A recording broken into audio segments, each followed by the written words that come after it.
This question is asking you to find the value of x, but when you look at it, you see that there's x in a number of different places. So we have to somehow gather all the x's together and then multiply or divide, depending on if we have a fraction or not, to get just a single x all by itself. So let's have a look here. We've got 2x minus 4 bracket x minus 9 bracket equals 4 bracket 5x plus 9 bracket. So because we have an x inside of a bracket, we can't really move it around and gather like terms until we get rid of that bracket. So I'm going to multiply through using the distributive property to get rid of the brackets here. So negative 4 times x is negative 4x. Negative 4 times negative 9 is positive 36, because a negative times a negative gives you a positive. Over here I've got 4 times 5x gives me 20x.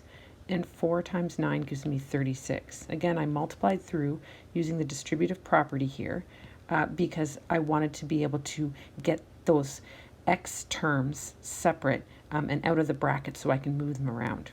Okay, now on the left-hand side, I've got 2x minus 4x. I can gather like terms. So 2x minus 4x is negative 2x plus 36 equals 20x plus 36.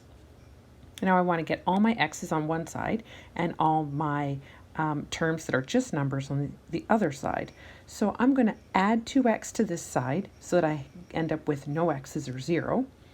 So if I add 2x over here, I'm going to have to add 2x on this side as well to keep it balanced. So negative 2x plus 2x, those two cancel, I've got 0. 36 equals 20x plus 2x, which gives me 22x plus 36. Now I want to get all the terms that are just numbers on one side, so I've got to get rid of this negative 36 to get x all by itself. So I'm going to subtract 36 on the right-hand side, but if I subtract 36 on the right-hand side, I have to subtract 36 on the left-hand side too. 36 minus 36 gives me 0. 0 equals 22x. Now that might look odd, but you've done everything right so far. You just need to get that x by itself. So get rid of the 22. Well, right now it's 22 times x. So the opposite of multiplying by 22 is to divide by 22. So I'm going to divide each side by 22. And what I get, 0 divided by 22 is 0.